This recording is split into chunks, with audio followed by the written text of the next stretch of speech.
Hello everyone, a very good morning to all of you. I am Punit and welcome to our YouTube channel Destiny Commerce Academy. So today topic is RBI circular on definition of infrastructure, यानी कि RBI के द्वारा infrastructure की क्या definition आपको दी गई है उसके बारे में हम स्टडी करेंगे. सो हम बात करते हैं as per the RBI credit facility treated as infrastructure lending to borrower company which is engage, यानी कि जब इंफ्रास्ट्रक्चर लैंडिंग आपको इंफ्रास्ट्रक्चर के रिगार्डिंग क्रेडिट फैसिलिटी प्रोवाइड करवाई जाती है तो उस इंफ्रास्ट्रक्चर के अंदर क्या क्या चीज़ें इंक्लूड होती है, लाइक डेवलपिंग, ऑपरेटिंग, मेंटेनिंग और developing, operating and maintaining any infrastructure facility regarding to a project. वो किसी भी प्रोजेक्ट के रिगार्डिंग हो सकती है. बेसिकली बात आती है कि इंफ्रास्ट्रक्चर के अंदर आप चीज़ें क्या क्या इंक्लूड करते हो.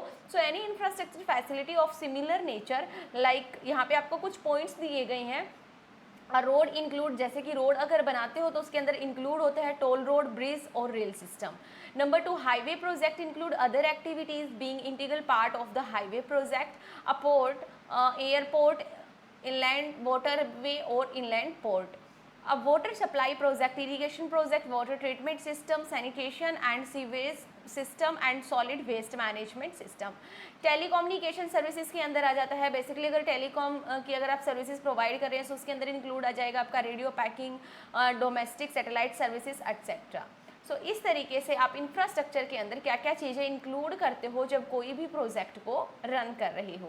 देन एन इंडस्ट्रियल पार्क और special economic zone, generation and distribution of power, transmission और distribution of power by laying the network of new transmission और डिस्ट्रीब्यूशन लाइंस.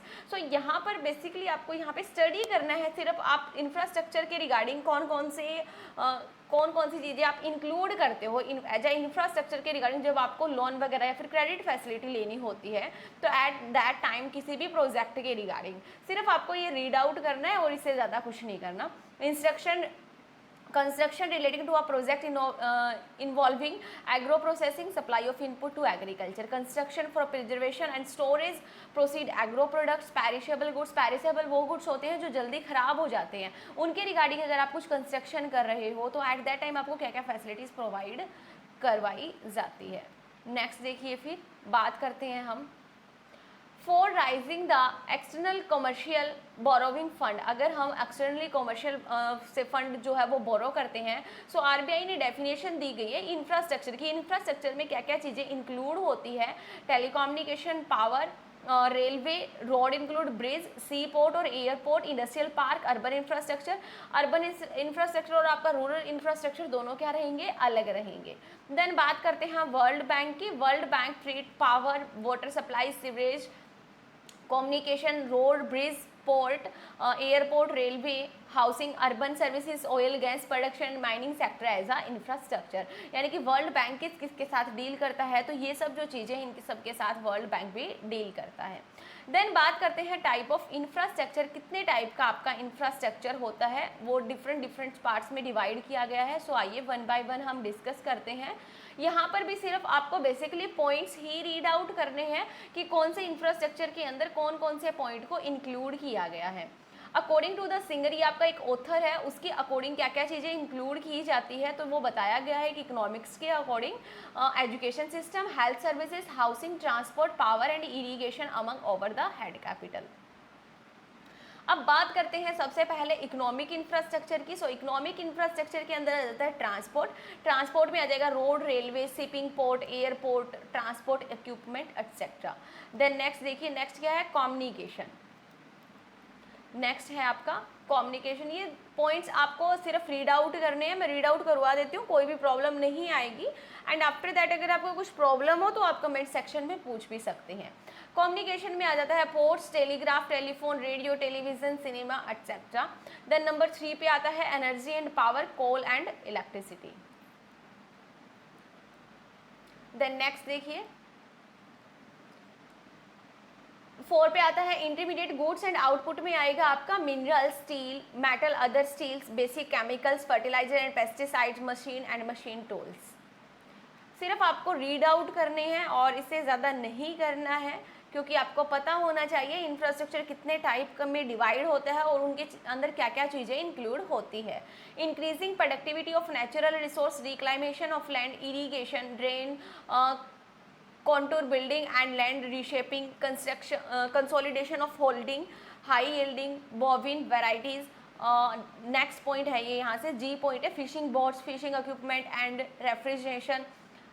देन आता है आपका afforestation and development commercial project. Next देखिए फिर science and technology के अंदर क्या क्या आएगा. जो साइंस एंड टेक्नोलॉजी के रिगार्डिंग है आपका teaching basic and applied research, national laboratories, licence with production unit. और इसके यहाँ पर इसका जो मतलब होता है वो होता है आपका कॉन्टैक्ट आएगा इसका मतलब. नेक्स्ट देखिए फिर नेक्स्ट है आपका इंफॉर्मेशन सिस्टम. इंफॉर्मेशन सिस्टम में आ जाता है mass media, libraries and museum. Next पढ़ते हैं फाइनेंस इंफ्रास्ट्रक्चर. फाइनेंस इंफ्रास्ट्रक्चर के अंदर हम पढ़ेंगे, देखिए फाइनेंस इंफ्रास्ट्रक्चर में आ जाएगा finance and banking regarding saving institution, credit and lending institution, capital market. Then आ जाता है आपका सोशल इंफ्रास्ट्रक्चर. सोशल इंफ्रास्ट्रक्चर में क्या क्या चीज़ें इंक्लूड हो जाती है, सोसाइटी के रिगार्डिंग इंक्लूड हो जाती है. ह्यूमन रिसोर्स डेवलपमेंट यानी कि ह्यूमन बीइंग का किस तरीके से डेवलपमेंट आप कर सकते हो सोसाइटी में लोगों का, ठीक है. तो उसके इंफ्रास्ट्रक्चर के लिए आपको क्या क्या चीज़ों की या क्या क्या फैसिलिटीज़ की रिक्वायरमेंट होती है तो वो आपको यहाँ पे दी हुई है. Like health, clean drinking water, disease eradication, public hygiene, family planning, medical facilities, education literacy, school, colleges and universities, professional education. Then next हम बात करते हैं अभी, ये सब चीज़ें थी आपकी टाइप ऑफ इंफ्रास्ट्रक्चर. इनको आपको ध्यान से रीड आउट करना है, उससे ज़्यादा आपको कुछ नहीं करना इनके अंदर. आगे हम अभी डिटेल से पढ़ते हैं. नेक्स्ट देखिए the scope of infrastructure is grow rapidly over time. यानी कि टाइम के साथ साथ आपकी जो इंफ्रास्ट्रक्चर की ग्रोथ है वो भी तेज़ी से हो रही है. एंड इंफ्रास्ट्रक्चर जो है वो डिफरेंट कंट्री का डिफरेंट रहता है, depends on the economic development. वो डिपेंड करेगा कि आपकी कंट्री की इकोनॉमिक डेवलपमेंट कैसी है, उसी के अकॉर्डिंग आपका जो इंफ्रास्ट्रक्चर है वो डिसाइड किया जाएगा. इंफ्रास्ट्रक्चर को क्लासीफाई किया गया है डिफरेंट कैटेगरीज में, hard, soft infrastructure and development, re exhibition infrastructure on the basis of the stage of development, urban and rural infrastructure. यानी कि अर्बन एरिया का इंफ्रास्ट्रक्चर किस तरीके का होगा, रूरल एरिया का इंफ्रास्ट्रक्चर किस तरीके का होगा, तो इस तरीके से डिवाइड किया गया है. Economic categories, all these facilities are include which are directly required for the process of development of productive activities. इनके अंदर कौन कौन सी मेनली एक्टिविटीज़ इंक्लूड होती है, आइए हम पढ़ते हैं आगे. देखिए इनके अंदर आपकी इंक्लूड होती है activities irrigation, power, transportation and communication. उसके सेकंड अगर हम बात करते हैं सोशल इंफ्रास्ट्रक्चर की. सोशल इंफ्रास्ट्रक्चर के अंदर आ जाता है आपके refers to those overhead facilities which lead to improve the quality of population. यानी कि जो पॉपुलेशन की क्वालिटी ऑफ लाइफ को इम्प्रूव करती है वो फैसिलिटीज़ आ जाती है आपकी सोशल इंफ्रास्ट्रक्चर के अंदर. वो फैसिलिटीज़ कौन कौन सी होती है आपकी, हेल्थ सर्विसेज हो सकती है, एजुकेशनल फैसिलिटीज़ हो सकती है एंड प्रोविज़न ऑफ न्यूट्रिशन. यानी कि जब न्यूट्रिशन वगैरह की नॉलेज आपको प्रोवाइड की जाती है. देन हम बात करते हैं component of infrastructure. Component of infrastructure की बात करेंगे तो यहाँ पे आ जाता है आपका इकोनॉमिक इंफ्रास्ट्रक्चर. जो हम पहले पीछे कुछ पढ़ के भी आए हैं वो हम टाइप पढ़ के आए, ये आपके कंपोनेंट है. कंपोनेंट में इकोनॉमिक इंफ्रास्ट्रक्चर में आ जाता है आपका, इकोनॉमिक में आ जाएगा आपका ट्रांसपोर्ट आ जाएगा, transport and communication, energy, banking, cooperative, irrigation. Then बात करते हैं सोशल इंफ्रास्ट्रक्चर की, एजुकेशन आ जाती है एंड हेल्थ के रिगार्डिंग. देन नेक्स्ट देखिए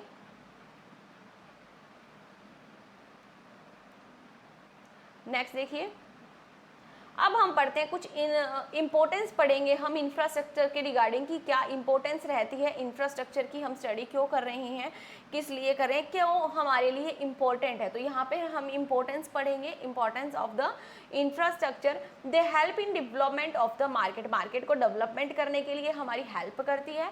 फैसिलिटी लार्ज स्केल प्रोडक्शन, यानी कि प्रोडक्शन जो है वो लार्ज स्केल पर करने के लिए भी फैसिलिटी प्रोवाइड करती है. इकोनॉमिक को स्मूथली चलाने के लिए भी इंफ्रास्ट्रक्चर जो होते हैं वो हमारे लिए बेनिफिशियल होते हैं.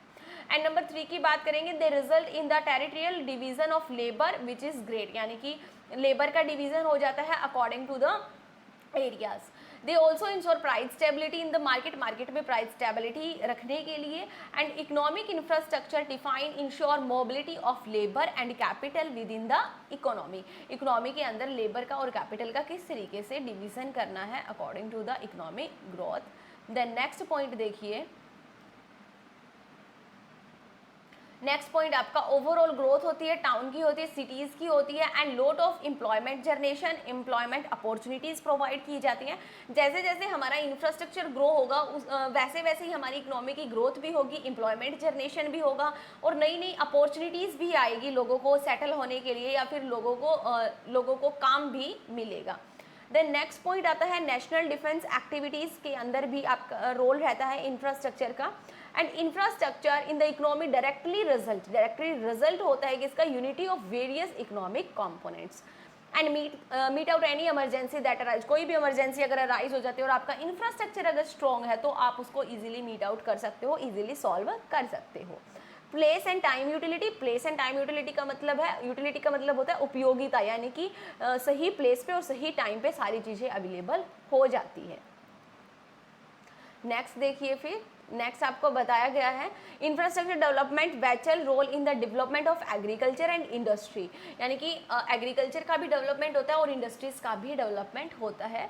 Infrastructure like transportation, communication, telecommunication breaks any economic isolation that privilege in the countries, यानी कि इंफ्रास्ट्रक्चर जैसे कि ट्रांसपोर्टेशन हो गया, कम्युनिकेशन, टेलीकम्युनिकेशन, इन सब चीज़ों का भी डेवलपमेंट होता है। And great and rich source of the revenue to the government, यानी कि गवर्नमेंट को भी एक रिवेन्यू का सोर्स रहता है जहाँ से गवर्नमेंट को भी रिवेन्यू जनरेट होता है। And economic infrastructure is directly result in development of economic trade, जैसे ही इकोनॉमिक जो इंफ्रास्ट्रक्चर है वो डेवलप होगा उसका रिजल्ट होता है कि आपकी जो इकोनॉमिक जो ट्रेड है वो भी डेवलप होती है। नेक्स्ट बात करते हैं,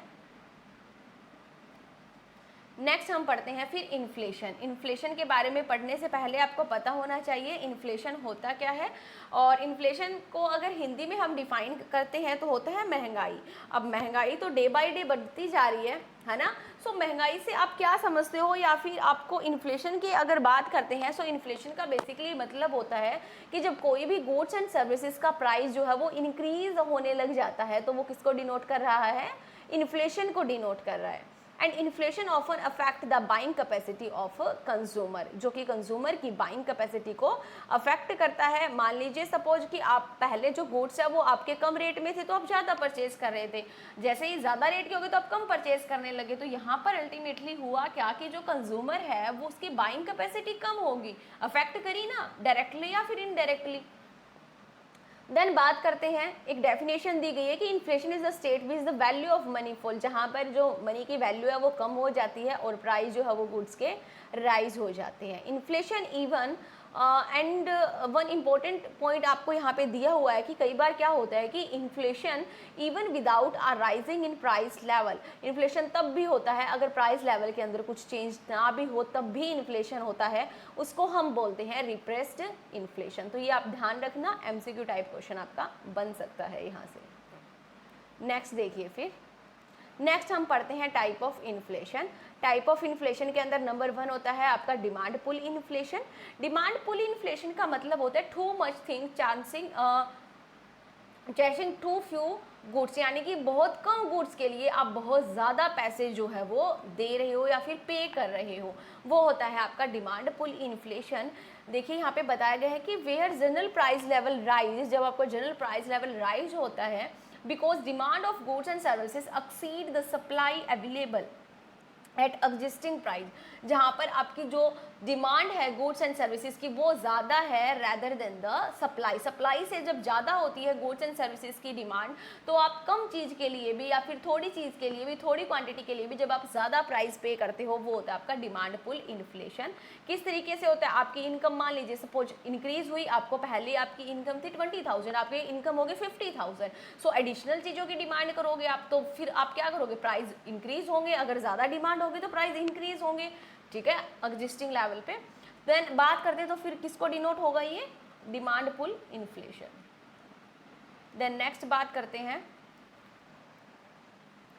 cost push inflation. Cost push inflation क्या होता है, cost push inflation induce in rising cost, जब आपकी कोस्ट इंक्रीज होने लग जाती है, इंक्लूड वेजेस या फिर रॉ मटेरियल की आप कोस्ट लगा सकते हो, कि जब उनकी जो इनपुट होता है, इनपुट के रिगार्डिंग अगर कोस्ट इंक्रीज होने लग जाती है, सो प्राइस भी क्या हो जाएगा, इंक्रीज हो जाएगा गुड्स एंड सर्विसेज का। देखिए, increase cost of input and raw material increase the price level, and ये डिनोट करता है आपका कोस्ट पुल इन्फ्लेशन को। देन आपको नेक्स्ट दिया हुआ है अदर टाइप के कुछ इन्फ्लेशन भी आपको दिए हुए हैं। देखिए, हम यहाँ पे डिस्कस कर लेते हैं, इंपॉर्टेंट पोर्शन रहेगा आपके लिए और पेपर के अंदर आने के चांसेस हैं, एमसीक्यू टाइप क्वेश्चन यहाँ से। नंबर 3 पे आता है आपका other type of inflation. Other type of inflation में आएगा क्रीपिंग और परसिस्टेंट इन्फ्लेशन। क्रीपिंग के अंदर देखिए, मैंने यहाँ पे आपके लिए नोट लिखा हुआ है क्रीपिंग के लिए। क्रीपिंग का मतलब क्या होता है, where the inflation in a country increase slowly but continuously over a period, यानी कि स्लो इंक्रीज हो रहा है आपकी कंट्री के अंदर, बट कॉन्टिन्यूसली वो काफ़ी लंबे टाइम से इंक्रीज हो रहा है, and effect of inflation is noticed after a long period of time, और आप उसको नोटिस करते हो एक लंबे पीरियड के बाद, तो वो क्या होता है आपका क्रीपिंग या परसिस्टेंट इन्फ्लेशन हम उसको बोलते हैं। ओके, होप सो आप सभी को समझ आया होगा। अगर समझ नहीं आया तो आप कमेंट सेक्शन में मेंशन कर सकते हो, मैं आपको दोबारा से समझा दूंगी। नेक्स्ट होता है आपका हाइपर इन्फ्लेशन। हाइपर इन्फ्लेशन होता है सीरियस टाइप इन्फ्लेशन बोल सकते हैं आप इसको, एंड इस सिचुएशन में क्या होगा कि rising the price high speed and high price, highly speed से और हाई ही प्राइस एकदम से हो जाता है। Even a very cheap goods, जो चीप गुड्स होती है, जो घटिया क्वालिटी की जो गुड्स होती है, उनके प्राइस भी एकदम से अप हो जाते हैं, तो वो होता है आपका hyper inflation. And this situation is known as the galloping inflation and hyper inflation. ये आपका इंपॉर्टेंट रहेगा, एमसीक्यू के अंदर पूछा जा सकता है, सो आप जरूर मेंशन कर लेना। नेक्स्ट देखिए, बोटल नेक इन्फ्लेशन। बोटल नेक इन्फ्लेशन से मतलब क्या है, यानी कि ये इन्फ्लेशन किसका रिजल्ट होता है, from the shortage, imbalances and rising marginal cost as full employment output is approach. जब अगर मान लीजिए किसी चीज़ की शॉर्टेज है या फिर इम्बैलेंस हो रखा है, एट दैट टाइम जो इन्फ्लेशन इंक्रीज होता है वो होता है आपका बोटल नेक इन्फ्लेशन। नेक्स्ट देखिए, नेक्स्ट है आपका फिर profit push inflation. Profit push inflation कौन सा होगा, just trade union manage to push up wages, यानी कि जो ट्रेड यूनियन है वो क्या करती है, पुशअप धकेलती है। पुश का मतलब होता है धकेलना, पुल का मतलब होता है खींचना, यानी कि वेजेस के regarding oligopolistic and monopolistic will raise price more than enough to cover increase in cost with the aim making monopoly profit. Monopoly profit earn करने के लिए जब आपके जो वेजेस वगैरह है वो बढ़ा दिए जाते हैं, ठीक है, तो उसके रिगार्डिंग जो आपका इन्फ्लेशन आता है वो होता है आपका प्रॉफिट पुश इन्फ्लेशन। नेक्स्ट देखिए, कोज फॉर इन्फ्लेशन। क्या क्या कारण रहते हैं इन्फ्लेशन के, सो यहाँ पर हम पढ़ेंगे, कोज पढ़ते हैं कुछ। नंबर 1 दिया गया है मनी सप्लाई। जब मार्केट के अंदर मनी सप्लाई बढ़ जाती है तो वो भी एक कारण होता है इन्फ्लेशन का, क्योंकि लोगों के पास ज़्यादा पैसे आ जाता है और करेंसी की जो वैल्यू है वो रिड्यूस हो जाती है, तो आपका इन्फ्लेशन का एक कारण रहता है।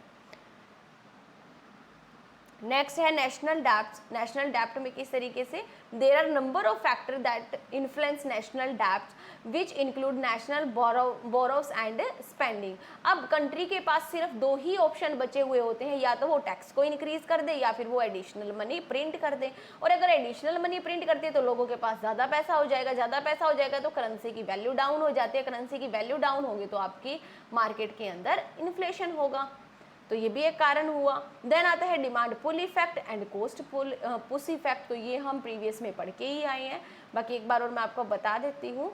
एंड लेक्चर को कंप्लीट देखिए, कंप्लीट देखने से आपको चीज़ें क्लियर होगी।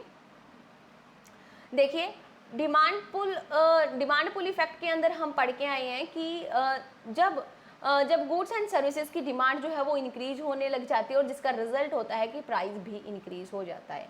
और कोस्ट पुश के अंदर जब रॉ मटेरियल की या फिर वेजेस की जो कॉस्ट है वो इंक्रीज हो जाती है, उसके कारण जब प्रोडक्ट का प्राइस जो है वो इंक्रीज करना पड़ता है, वो होता है आपका कोस्ट पुश इफेक्ट। देन बात करते हैं एक्सचेंज रेट। एक्सचेंज रेट भी एक रीज़न रहता है आपके इन्फ्लेशन का, क्योंकि एक्सचेंज रेट इंपॉर्टेंट फैक्टर है इन्फ्लेशन रेट को डिटरमाइन करने के लिए। देन बात करेंगे मेथड ऑफ कंट्रोलिंग इन्फ्लेशन। कि किस तरीके से हम कंट्रोल कर सकते हैं इन्फ्लेशन को। यहाँ पर सिर्फ आपको पॉइंट करने हैं, कुछ ज़्यादा आपको यहाँ पे नहीं करना है।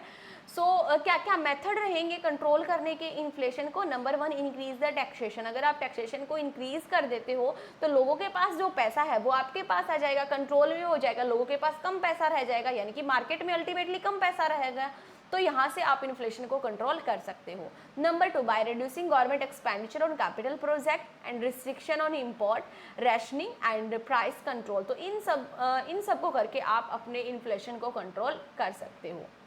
एक नोट दिया गया है यहाँ पे, अ healthy inflation rate is consider positive. अगर एक हेल्थी आपकी इन्फ्लेशन रेट है 2-3% नॉर्मल रेट मान के चलें, अगर यहाँ पे तो आपको पॉजिटिव कंसीडर किया जाता है इन्फ्लेशन रेट को।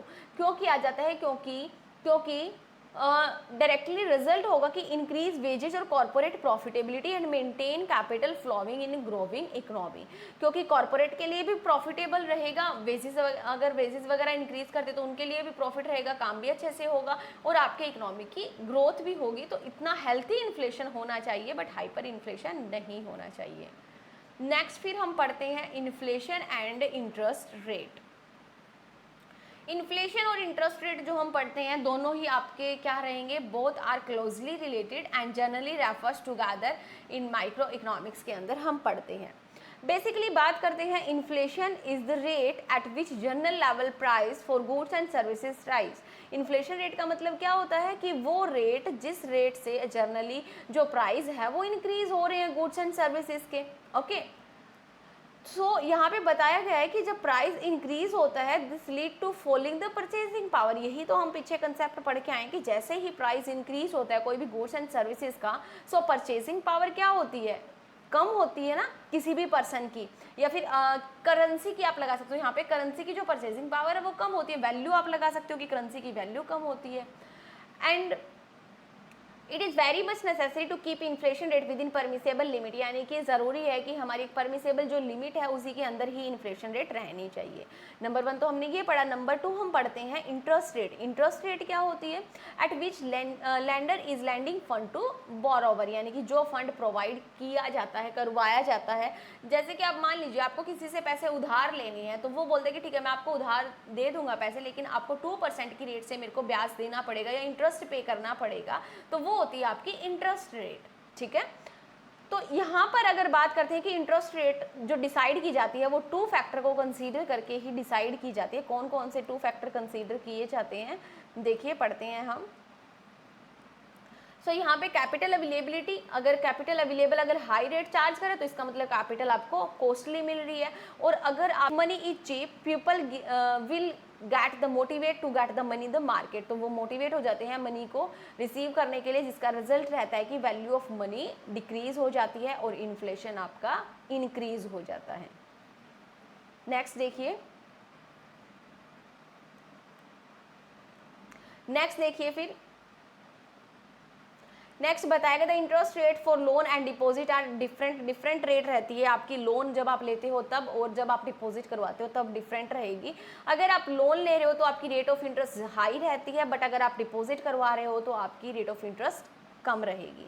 देन यहाँ पर कुछ डिफरेंसेस दिए गए हैं, तो डिफरेंसेस आप रीड आउट कर लो, इंपॉर्टेंट पोर्शन रहेगा क्योंकि पेपर के अंदर पूछे जा सकते हैं।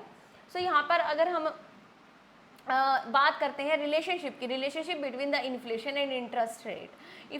इफेक्ट ऑफ इंक्रीज, अगर इंटरेस्ट रेट इंक्रीज होती है, इन्फ्लेशन इंक्रीज होता है, तो क्या क्या इफेक्ट होता है वो पॉइंट्स हम पढ़ते हैं।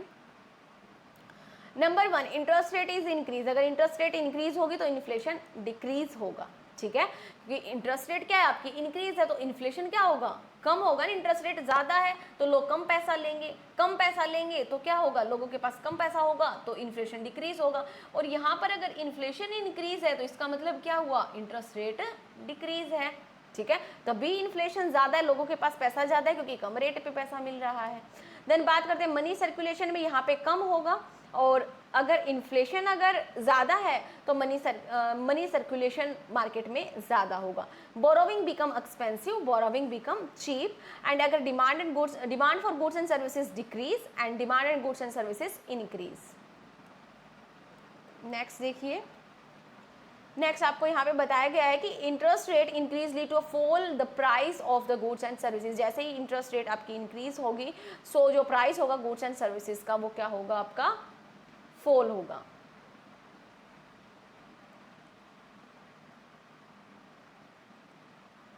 नेक्स्ट देखिए, इन्फ्लेशन लीड किसे करता है, inflation lead to rise in the price of goods and services. Inflation ज़्यादा है तो आपका प्राइस जो है गुड्स एंड सर्विसेज का वो ज़्यादा होगा।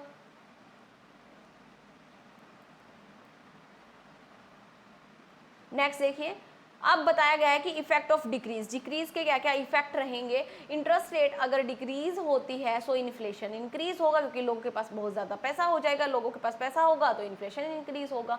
और अगर इन्फ्लेशन डिक्रीज है सो इंटरेस्ट रेट क्या होगी, इंक्रीज होगी। मनी सर्कुलेशन मार्केट में इंक्रीज होगा, यहाँ पर डिक्रीज होगा। और अगर इंटरेस्ट रेट की बात करते हैं सो बोरोविंग बिकम चीप, एंड अगर इंटरेस्ट रेट अगर इन्फ्लेशन डिक्रीज होगा so become expensive. Then demand for goods and supply is increased, demand for goods and supply services decrease. Interest rate decrease lead to the rise in price of goods and services, and inflation अगर decrease होता है so lead करता है fall in the price of goods and services. Next देखिए, कुछ बताया गया है यहाँ पे, पढ़ लेते हैं कि इन्फ्लेशन एंड जो इंटरेस्ट रेट है वो डिपेंड्स करती है upon each other and the relation between them inverse relation where the one increase and other is decrease and one decrease other is increase. Then हम नेक्स्ट टॉपिक पढ़ते हैं हमारा unemployment का। Unemployment का जो हम टॉपिक पढ़ रहे हैं उसके बारे में हम पढ़ेंगे, और टाइप ऑफ अनएम्प्लॉयमेंट भी पढ़ेंगे कि कितने टाइप का हमारा अनएम्प्लॉयमेंट होता है। So unemployment occurs where workers who want to work are unable to find a job, यानी कि जो काम करना चाहते हैं बट उनको कोई भी जॉब नहीं मिल रही है। इसका मतलब क्या हुआ, lower the economic output will still requiring subsistence, यानी कि जहाँ पर लोग काम करने के लिए खुश है या चाहते हैं काम करना बट उनको कोई भी जॉब नहीं मिल रही है। अगर हम अनएम्प्लॉयमेंट की डेफिनेशन की बात करते हैं, so a situation in which a person is capable of working both physical and mentally, यानी कि वो स्टेबल है फिजिकली भी वर्क करने के लिए, मेंटली भी वर्क करने के लिए at the existing waging rate but not get a job to work. Next देखिए, नेक्स्ट इन अदर वर्ड्स अगर बात करते हैं, अनएम्प्लॉयमेंट का मतलब क्या हुआ, only involuntary unemployment where a person who is willing to work at existing waging rate does not get job. ये तो हमने ऊपर पढ़ा है, वही डेफिनेशन आपको दी गई है। High rate of unemployment a signal economic stress but extreme low rate of unemployment signal the overheated economy. ये आपको यहाँ पे अनएम्प्लॉयमेंट के बारे में ही सब दिया गया है, कुछ ज़्यादा नहीं है। सो हम बेसिकली बात करेंगे टाइप ऑफ अनएम्प्लॉयमेंट की, हम बात करेंगे टाइप ऑफ अनएम्प्लॉयमेंट आपके लिए इंपॉर्टेंट रहेगा। देखिए, टाइप की बात करते हैं, सो नंबर 1 आता है यहाँ पे ओपन अनएम्प्लॉयमेंट। ओपन अनएम्प्लॉयमेंट कौन सा होता है, open unemployment is a situation where in large section of labour force does not get a job, यानी कि बहुत ज़्यादा जो लोग हैं या लेबर है उनको जॉब नहीं मिल रही है, रेगुलर इनकम उनकी नहीं हो रही है, वो होते हैं आपके ओपन अनएम्प्लॉयमेंट। एंड जो ओपन अनएम्प्लॉयमेंट है वो फास्टर रेट से ग्रो हो रहा है then the growth rate of economy, जितनी इकोनॉमी की ग्रोथ हो रही है उससे भी ज़्यादा एक्सपेंड हो रहा है आपका unemployment, therefore all people are not get job. Then आता है डिस्गाइज अनएम्प्लॉयमेंट। डिस्गाइज अनएम्प्लॉयमेंट कौन सा होता है, at that situation which more people are doing work than actually required, जितनी एक्चुअली रिक्वायर्ड है वर्कर्स को काम करने की उससे ज़्यादा वर्कर्स वहाँ पे काम कर रहे हैं, दैट इज डिस्गाइज अनएम्प्लॉयमेंट। मान लीजिए सपोज कि 4 वर्कर्स की रिक्वायरमेंट है काम करने की और वहाँ पर आपने 6 वर्कर्स लगा रखे हैं या 10 वर्कर्स लगा रखे हैं, तो वो होते हैं आपके डिस्गाइज अनएम्प्लॉयमेंट। नेक्स्ट देखिए, फिर नेक्स्ट हम बात करते हैं सीजनल अनएम्प्लॉयमेंट की।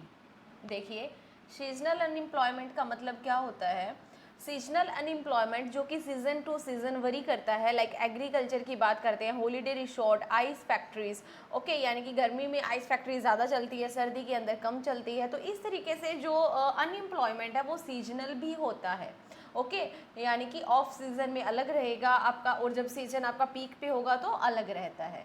देन नेक्स्ट बात करते हैं फोर्थ पे साइक्लिकल अनएम्प्लॉयमेंट। साइक्लिकल अनएम्प्लॉयमेंट का मतलब क्या होता है, cycle at a regular interval, जो कि रेगुलर इंटरवल पे चलता है। लाइक जो बिजनेस के अंदर अप एंड डाउन आते हैं, अगर आपका बिजनेस अप है तो आप ज़्यादा पर्सन अपॉइंट कर लेते हो, और अगर आपका बिजनेस डाउन है तो उस टाइम पे आप क्या कर देते हो, जो एम्प्लॉय होते हैं उनको आप रिमूव कर देते हो या फिर उनको आप हटा देते हो एक बार के लिए, तो वो होता है आपका साइक्लिकल अनएम्प्लॉयमेंट। देन नेक्स्ट की बात करेंगे हम। नेक्स्ट है आपका एजुकेटेड अनएम्प्लॉयमेंट। एजुकेटेड अनएम्प्लॉयमेंट का मतलब क्या हुआ, among the educated people apart from open unemployment many are under employed. बहुत सारे जो पर्सन होते हैं वो अंडर एम्प्लॉयड होते हैं, क्योंकि their qualification does not match the job, क्योंकि उनकी जो क्वालिफिकेशन है वो जॉब को मैच ही नहीं करती है। ओके और एजुकेटेड अनएम्प्लॉयमेंट का मतलब होता है जिनके पास एजुकेशन और उनको भी एम्प्लॉयमेंट नहीं मिल पा रहा है, उनको जॉब नहीं मिल पा रही है, वो होते हैं आपके एजुकेटेड अनएम्प्लॉयमेंट। टेक्नोलॉजिकल अनएम्प्लॉयमेंट का मतलब क्या हुआ, टेक्नोलॉजी का मतलब जो नई नई टेक्नोलॉजीज आती है, जो टेक्निक्स आती है और उनको आप अडॉप्ट नहीं कर पा रहे हो। लाइक आप बैंकिंग सिस्टम के अंदर लगा सकते हो, पहले आपका जो वर्क है वो सारा फिजिकली वर्क होता था, और आज के टाइम की अगर बात करते हैं तो वो सारा कंप्यूटर सिस्टम पे हो गया है, ठीक है। और अगर मान लीजिए आज के टाइम पे अगर किसी को कंप्यूटर चलाना नहीं आ रहा, टाइपिंग नहीं आती, तो उसके लिए टिपिकल हो जाता है वहाँ पर जॉब करना पर्टिकुलर प्लेस पे। तो यहाँ पे ये होता है आपका टेक्नोलॉजिकल अनएम्प्लॉय होता है, क्योंकि आज के टाइम में कैपिटल इंसेंटिव ज़्यादा है required to the less labour. Next देखिए फिर, नेक्स्ट बात करते हैं 7th नंबर पे स्ट्रक्चरल अनएम्प्लॉयमेंट। स्ट्रक्चरल जो अनएम्प्लॉयमेंट है वो अराइज होता है आपका due to drastic change in economic structure. Economic structure के अंदर कुछ एकदम से चेंज हुआ है, कुछ बड़ा चेंज हुआ है, एट दैट टाइम जब आपका अनएम्प्लॉयमेंट क्रिएट होता है, that is called a structural unemployment. Like मान लीजिए economic development and technological advancement and innovation that take place repeatedly all over the world in every sphere. Then बात करेंगे हम under unemployment की। अंडर अनएम्प्लॉयमेंट क्या होता है, देखिए मैंने यहाँ पे डेफिनेशन भी लिखी हुई है, तो आप यहाँ से भी लर्न कर सकते हो, नोट डाउन कर सकते हो। not have enough paid work and not doing work that make full use of the skill and ability। जो पर्सन अपने स्किल की एबिलिटी की फुल यूटिलाइज नहीं कर रही हैं, और इसलिए भी नहीं करें क्योंकि उनको इनफ पे नहीं किया जा रहा है, वो होते हैं आपके अंडर एम्प्लॉयड। नेक्स्ट देखिए फिर, नेक्स्ट इसके अंदर ही हम पढ़ते हैं। सो यहाँ पर ये जो पर्सन होते हैं काम करते हैं आपके, they may be employed either on part time basis और undertake job which are less qualification, जिसके पास लेस क्वालिफिकेशन होती है। नेक्स्ट देखिए कैजुअल अनएम्प्लॉयमेंट। कैजुअल अनएम्प्लॉयमेंट क्या होता है, casual unemployment when a person is employed on day to day basis. Casual unemployment में occur due to short term contract, shortage of raw material, fall in demand, change in ownership, तो इसके कारण जो आपका unemployment create होता है वो होता है आपका कैजुअल अनएम्प्लॉयमेंट। देन बात करते हैं क्रॉनिक अनएम्प्लॉयमेंट। क्रॉनिक अनएम्प्लॉयमेंट वो अनएम्प्लॉयमेंट होता है जो कि यहाँ पे बताया गया है continue to be long term feature of the country, जो लॉन्ग टर्म से चल रहा है।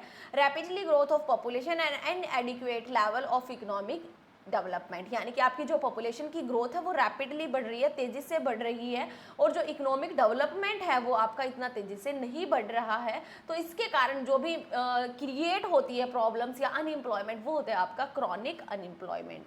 देन बात करेंगे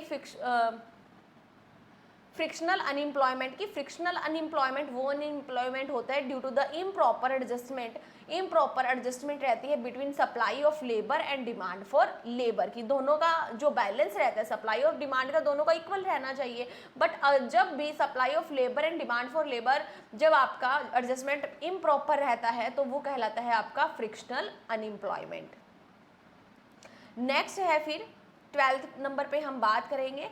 नेक्स्ट है आपका वॉलेंट्री अनएम्प्लॉयमेंट। वॉलेंट्री अनएम्प्लॉयमेंट होते हैं जो लोग अपनी इच्छा से काम नहीं करना चाहते, उनको वेजेस भी सही तरीके से प्रोवाइड की जा रही है बट वो विलिंग नहीं होते हैं काम करने के लिए, that is called voluntary unemployment. Then next हम पढ़ते हैं फिर measurement of unemployment. Measurement of unemployment कौन से होते हैं, 3 मेजर्स होते हैं, जो कि 3 मेजर्स है जो कि डेवलप किए गए हैं नेशनल सैंपल सर्वे ऑर्गेनाइजेशन के द्वारा, जिनको हम बोलते हैं NSSO, या ये फुल फॉर्म आपसे पूछी जा सकती है, इंपॉर्टेंट है तो आप इसको कंसीडर कर लेना, MCQ टाइप में आ सकती है। फर्स्ट वन आता है आपका usually status unemployment. Usual status unemployment कौन सा अनएम्प्लॉयमेंट होता है, इसको हम ओपन अनएम्प्लॉयमेंट के नाम से भी जानते हैं। क्या बोलते हैं? ओपन अनएम्प्लॉयमेंट और क्रॉनिक अनएम्प्लॉयमेंट। सो ये जो मेजर किया जाता है ये उसकी एस्टिमेशन के ऊपर मेजर किया जाता है that the number of person who remained unemployed for a major part of the year, यानी कि ईयर में जिनको जॉब ही नहीं मिली है वो पर्सन आते हैं आपके यूजुअली स्टेटस अनएम्प्लॉयड के अंदर या फिर ओपन अनएम्प्लॉयड के अंदर। This measure give the lowest estimation of unemployment, and the concept is used to determine usually activity status of person as employed or unemployed or outside the labor force. Next देखिए, फिर weekly की बात करेंगे तो weekly के अंदर आ जाता है आपका कि विद इन अ वीक अगर किसी पर्सन को काम मिल पाता है या फिर नहीं मिल पाता। अगर उसको वीक के एक दिन भी अगर काम मिल जाता है तो भी वो वीकली स्टेटस अनएम्प्लॉयमेंट के अंदर कंसीडर नहीं किया जाएगा।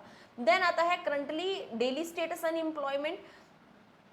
So it consider the activity status of a person for each day of the preceding 7 days, जो कि हर एक दिन है उसके preceding पिछले 7 दिन देखे जाते हैं कि क्या उस पर्सन को काम मिला है या नहीं मिला। अगर नहीं मिलता है उन दिनों, अगर काम नहीं मिला जिस टाइम सर्वे चल रहा है या फिर लास्ट के 7 डेज से कोई काम नहीं मिल रहा, तो उस पर्सन को इसी कैटेगरीज के अंदर डाला जाता है अनएम्प्लॉयमेंट की कैटेगरी में। And normally if a person work for 4 hours, अगर 4 घंटे कोई काम मिलता है या फिर और मोर ड्यूरिंग अ डे ही और she consider employ for a whole day, तो भी उसको कंसीडर किया जाएगा employed person as a whole day. Next देखिए, नेक्स्ट फिर हम पढ़ते हैं main cause of unemployment in India, की क्या कारण है अनएम्प्लॉयमेंट का इंडिया के अंदर। Number 1, caste system. इंडिया के अंदर कास्ट सिस्टम है और कास्ट के अकॉर्डिंग ही काम को डिस्ट्रीब्यूट किया गया है। सो कहीं ना कहीं अब जिस पर्सन की एबिलिटी होती है और उसकी वो कास्ट नहीं है तो वो पर्टिकुलर वर्क को नहीं कर सकता है। ओके, जो डिजर्व करता है कैंडिडेट वो भी उस पर्टिकुलर वर्क को नहीं कर सकता है due to the caste system, casteism system के कारण। ओके, सो इंडिया के अंदर ये भी एक कारण है कि अनएम्प्लॉयमेंट का, कि कास्ट के बेसिस पर वर्क को डिवाइड किया जा रहा है, डिवाइड किया गया है। सो उसी के अकॉर्डिंग जो है वो पर्सन काम करते हैं। Number 2, slow economic growth. Economic जो ग्रोथ है वो स्लो है जिसके कारण अनएम्प्लॉयमेंट ज़्यादा है। ओके, नेक्स्ट देखिए, इंक्रीज इन पॉपुलेशन। पॉपुलेशन जो है वो डे बाय डे इंक्रीज हो रही है और एम्प्लॉयमेंट इतना नहीं है। सो ये भी एक कारण है, इंक्रीज होना पॉपुलेशन भी आपके अनएम्प्लॉयमेंट को बढ़ावा देने के लिए। Then agriculture is a seasonal occupation, यानी कि एग्रीकल्चर मेन सोर्स रहता है इंडिया का। बात करते हैं तो एग्रीकल्चर ही मेन सोर्स रहता है जिसके ऊपर ज़्यादा पॉपुलेशन है वो डिपेंड रहती है। सो agriculture is under developed in India, it provide seasonal employment. और जो एग्रीकल्चर है उससे आपको सीजनल एम्प्लॉयमेंट मिलता है, आपको डेली बेसिस पे या फिर फुल ईयर एम्प्लॉयमेंट नहीं मिल पाता है। ये भी एक कारण है अनएम्प्लॉयमेंट का। देन 5th पॉइंट आता है joint family system. It is a big families having big business, many such a person will be available who do not do any work and depends upon joint income of the family, यानी कि joint में रहते हैं तो वो joint family की जो income है उसी के ऊपर डिपेंड रहते हैं, अपना खुद का काम नहीं करते हैं, कोई भी प्रोडक्टिव एडिशन नहीं करते हैं। सो ये इंकरेज करते हैं डिस्गाइज अनएम्प्लॉयमेंट को, जो कि हमने पीछे कंसेप्ट पढ़ा हुआ है। तो आप भी ज़रूर आप पूरा लेक्चर देखिए, पूरा लेक्चर देखोगे तभी आपको चीज़ें अच्छे तरीके से समझ में आएगी। नेक्स्ट देखिए, फिर नेक्स्ट हम पढ़ते हैं fall of cottage and small industries. Industrial development had a adverse effect on cottage and small industry. Adverse effect डालती है कॉटेज और स्मॉल इंडस्ट्री पे, and the production of cottage industry begin to fall and many artisan become unemployed. और जो many artisan है या फिर बहुत सारे जो स्मॉल स्केल लेवल पे जो काम कर रहे हैं वो भी आपके अनएम्प्लॉयड हो जाते हैं। ठीक है, जैसे जैसे कुछ MNCs आ गई, कुछ बिग कंपनीज आ गई, जिसके कारण जो स्मॉल कंपनीज है उसके ऊपर एडवर्स इफेक्ट पड़ता है।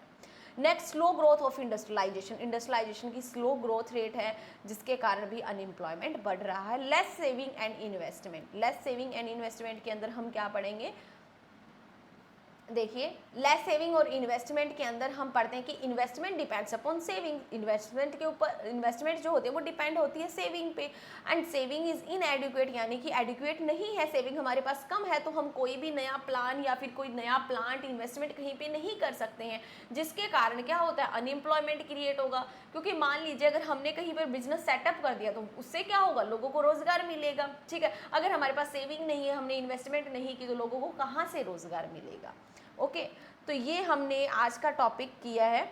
नेक्स्ट देखिए, थोड़े से पॉइंट और भी इसके यहाँ पे दिए हुए हैं, हम सारे कर लेते हैं। नेक्स्ट देखिए, cause of under employed inadequate availability of mean of production is the main reason of the under employment, यानी कि आपको सारे जो प्रोडक्शन की जो भी आपको मटेरियल चाहिए होता है वो आपको अवेलेबल नहीं हो पाता है, सो इसलिए भी अनएम्प्लॉयमेंट होता है due to the shortage of electricity, coal and raw material. Defective planning, यानी कि जो प्लानिंग प्रिपेयर की जाती है वो आप अच्छे तरीके से, प्रॉपर तरीके से फॉलो अप नहीं कर पाते हो या सही से इम्प्लाई नहीं हो पाती है। सो डिफेक्टिव प्लानिंग भी एक मेन रीज़न रहता है अनएम्प्लॉयमेंट का। And there is a wide gap between supply and demand for labor. No plan had formulated any long-term scheme for removal the unemployment. कोई भी ऐसा प्लान नहीं है लॉन्ग टर्म के लिए जो रिमूव कर सके अनएम्प्लॉयमेंट। नेक्स्ट आता है फिर आपका एक्सपेंशन ऑफ यूनिवर्सिटीज। यूनिवर्सिटी बहुत ज़्यादा हो गई है, यूनिवर्सिटी है आपकी 385 यूनिवर्सिटीज़, और जिसका रिजल्ट आता है कि जो एजुकेटेड अनएम्प्लॉयमेंट है वो ज़्यादा बढ़ रहा है। Inadequate irrigation facilities after even completion of 9th 5 plan, 39% of total cultivable area could get irrigation facilities, और irrigation facility नहीं मिल पाती जिसके कारण आपकी जो लैंड है वो ग्रो नहीं हो पाती, उस पर कुछ क्रॉप जो है वो एक साल में एक ही क्रॉप को आप ग्रो कर पाते हो, ज़्यादा क्रॉप को आप ग्रो नहीं कर पाते हो। ये भी एक रीज़न रहता है अनएम्प्लॉयमेंट का। देन नेक्स्ट है immobility of the labour. Okay, देखिए नेक्स्ट है आपका, यहाँ पे पढ़ते हैं हम, immobility of the labour. Immobility of the labour in India is very low due to the attachment to the family के साथ ज़्यादा अटैचमेंट होती है, एंड लोग जो है वो काम के लिए बाहर जाना प्रेफर नहीं करते हैं। बहुत सारे फैक्टर अफेक्ट करते हैं, लाइक आप लैंग्वेज मान सकते हो, रिलीजन मान सकते हो, क्लाइमेट मान सकते हो, जिसके कारण लो मोबिलिटी होती है लेबर्स की, वो जाना पसंद नहीं करते हैं किसी दूसरी जगह पे फैमिली को छोड़ के, तो इसलिए भी अनएम्प्लॉयमेंट का ये भी एक मेन कारण रहता है। सो आज के लेक्चर के अंदर हमने काफ़ी सारा जो कंसेप्ट है वो हमने रीड आउट किया है। आपको लेक्चर कैसा लगा कमेंट करके ज़रूर बताएं, और ज़्यादा से ज़्यादा शेयर ज़रूर कीजिए। व्हाट्सएप पे स्टेटस मेंशन कीजिए, फेसबुक पे आप कर सकते हो, इंस्टा पे आप कर सकते हो। आपका इतना ही सपोर्ट चाहिए कि आप ज़रूर से ज़रूर मेंशन कीजिए, ज़रूर से ज़रूर आप अपने फ्रेंड्स के अंदर शेयर कीजिए, ताकि वो भी वीडियो लेक्चर को देख सके और अपने एग्ज़ाम की प्रिपरेशन अच्छे तरीके से कर सके। और जो स्टूडेंट इनरोल करवाना चाहते हैं कोर्स के अंदर, वो इनरोल करवा सकते हैं 9812926011। हमने सारे कोर्स जो है वो कॉमर्स के रिगार्डिंग अवेलेबल है हमारे पास, और आप बिल्कुल नॉमिनल चार्जेस के अंदर हम आपको सारे कोर्सेज प्रोवाइड करवा रहे हैं। सो जैसा भी आपको सही लगे, जो भी कोर्स आपको परचेज करना हो तो आप परचेज कर सकते हो, रिकमेंड करना हो रिकमेंड कर सकते हो, और अगर आपको कोई प्रॉब्लम है तो आप कमेंट सेक्शन में मेंशन कर सकते हो। Thank you everyone.